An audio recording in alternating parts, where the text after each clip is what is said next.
This is a nice easy one, and it does make a big difference. All you really need for this are concentration, patience and gravity. So if you stick it to the side of a mango box, it's got to be a mango box. I know somebody who tried to do this and it wasn't a mango box, it was a different kind of box and it was killed instantly. You'll also need some of this Tamiya smoke. The Tamiya smoke is not quite a transparent paint, it's more of a translucent paint, and it's that translucent quality that makes it so suitable for this particular task. What we're trying to do here is flood the grille and headlight area. We're just flooding it with this paint because it will settle and collect and make the gaps in between the grille bars appear black and the areas around the headlights appear black. Now, if you imagine trying to do this with black paint, it'd be impossible. I mean, there might be somebody out there who can show me a video of somebody doing that very thing. I doubt it. I've not seen one. I don't really see how you'd be able to do it, because if it was black, you just flood it with black and the whole thing would be black, and that would be that.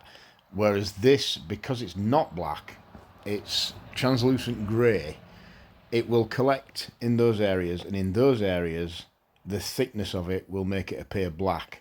And then the more raised up areas will just still emerge from that as being silver. But it's important to have it stood on its end like this, because like I say, gravity is the key thing here. If you just flooded the grille and headlights with this stuff and left it just kind of on the ground, on its feet so to speak, it'd all just run down. It'd still pool and collect, but in all the wrong areas, and the overall effect would be quite displeasing, I should imagine. But because this stuff gets more transparent the thinner it gets, as long as you've got it facing upwards, it'll just pool and collect in the, basically any depressions.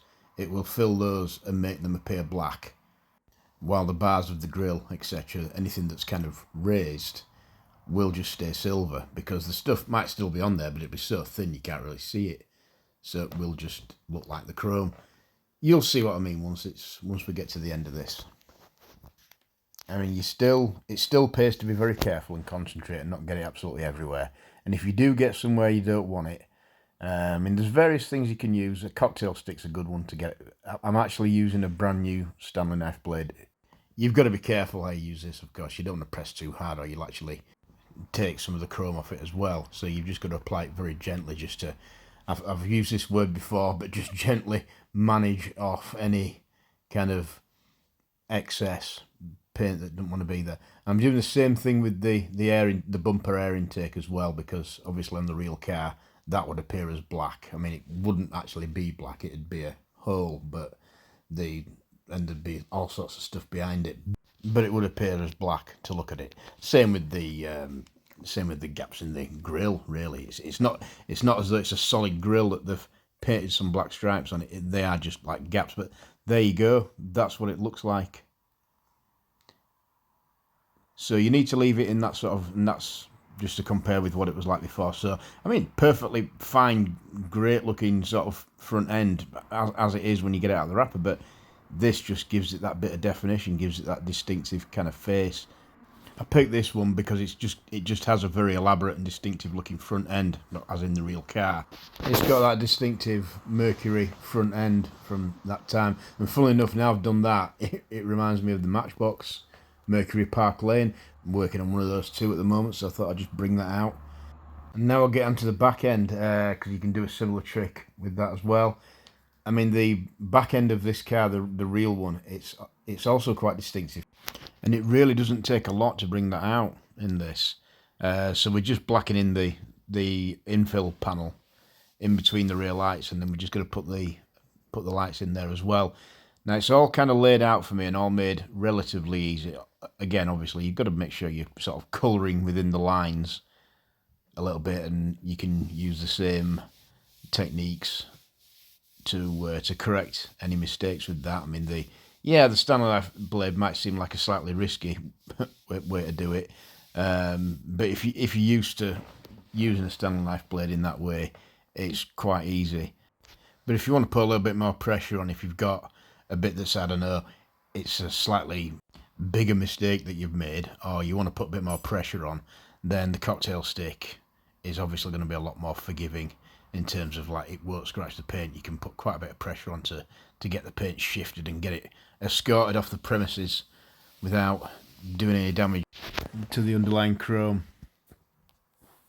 So while the rear infill panel on this is marked out and the rear lights themselves are marked out, there's no division of the rear lights and the reversing lights.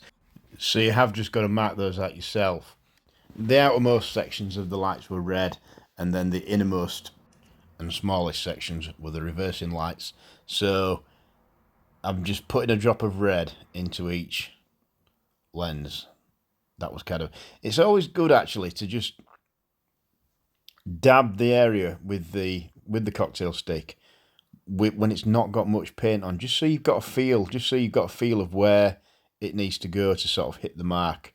And then you can go back with a little bit more of the paint on the end of the cocktail stick and get a bit more on there. So I've got it a bit uneven there. I've put quite a bit in one side, not very much in the other. So you can take that paint off the one side and put it onto the other using the cocktail stick. Now, so this is probably where it really starts to be a lot of to and froing and back and forth and putting paint on and taking paint off. But don't forget, I mean, so far we're 6.5 minutes into the video, and that's about how long this actually took. I've not cut much out. You've probably really only noticed one or two cuts in the whole thing if you look closely, and that wasn't to cut out. I mean, I have started cutting out some of the sort of grind. You know, if I am just doing the same thing over and over again for a long time, I've tended to sort of cut that out now and not leave absolutely all of it in. But I really haven't cut much out. So yeah, we're sort of coming up to 7 minutes. I'd say it probably took me 10 minutes to do this in its entirety. But this is what you've got to do. You've just got to keep moving it about. Obviously, the front end by this point is completely and utterly dry. I'd say between doing ends, before you can put it back horizontal again, you need to leave it at least an hour. So I spent about 5 minutes doing the front end, and then I came away from it for a good hour or so, and then turned it upside down to do the back end. Although, really, having it pointing down probably isn't going to affect how it settles. It's probably just as good as having it pointing up, as long as you haven't got it pointed horizontal before it's dried. That's all. So, yeah, it really is just put a bit of red on, move a bit of red about. You might find that you've moved the red a little bit too far over and not left enough of the reversing light, so you need to shift a little bit of it back. But as long as it's not dried yet, you can always do that. The main thing is just don't put too much on all at once. If you put a little bit on and you don't think there's enough, you can always put a little bit more on. If you have put too much on, I mean, if you put loads too much on and it's gone absolutely everywhere, then quite frankly, you've ruined it. And no, not really. I mean, while it's still wet, you can still just get a cloth and get all of it off there. And if there's any like little stains or marks still there, chances are it won't have dried completely yet, so you can still shove it off using the cocktail stick. But you're probably not going to do that. You're probably not going to just put loads and loads on there, because why would you? But if you've put a little bit too much on, the best thing to do is dry off the end of the cocktail stick and then kind of suck it back off again using the nicely sort of dry end of the cocktail stick.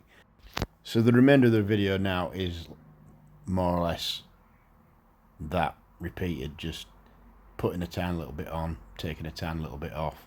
It's worth watching it all though, because the more you see of it, if you've never tried this before, the more you see of it, the more you'll see what's involved in getting these lights looking right and looking fairly neat. It seems like, I mean, some people might think it's quite excessive, like nearly 10 minutes just to put these tiny little bits of detail on the front and back ends. But the thing I would say is, this is how to do it so it's right. I'm not saying I'm the absolute best at this out there, but I've certainly seen a lot of others where I've seen a car let down right at the end by details that have just been rushed, where they've just thought, oh, this is just a tiny little rear light, I'm not spending any more than 10 seconds on this. And then they just think, yep, that's good enough, and you look, and it looks sort of like the lights have melted. Or at the front, if they've done the headlights in a rush, it looks like it's been crying. So I don't see the point in ruining something, because certainly the paint and all the other stuff that you do with these things, if you're restoring or customizing or whatever, none of that's a 30-second job. I don't see why the lights should be either. So this is what you end up with at the end if you invest that, 10 minutes or maybe 12, because I might have cut a little bit. But that relatively small amount of time is well worth it, because it's the difference between it being something that you'll like looking at and something that you'll always never quite really feel that great about. And like I said, little details like this, if you ruin these right at the end, you've ruined the whole thing. And people won't tell you, because a lot of people don't like telling people that their handiwork is not all that great. Anyway, lecture over. I think we can say this thing's done now. I liked it right from the start. I picked this one because I thought it was a particularly good rendition. I mean, they know what they're doing with muscle cars. Hot Wheels have been doing it for a long time. They invariably look good. In terms of the body, certainly. It's just, a lot of the time the paint can be a bit silly, but I just thought this particular one, not only was the sort of model of the car itself very well executed, but I just thought the paint and the graphics that they put on just particularly well chosen, and just a really good colour. The wheels suit it. The only thing it really needed was just that front and back end just bringing out of itself a little bit. And I think that's all I'm going to do to this one. So I'll leave you with a few more shots of it, including some comparison shots where you can see what it was like before in the inset window, and where you can see what it looks like from the front and the back at the same time, now that I'm mastering some of this technology a little bit. But yeah, I always think it's better to put too many shots of the end result than too little. That way you can just watch it until you get sick of looking at it. As always, thanks for watching, and hopefully I'll see you next time.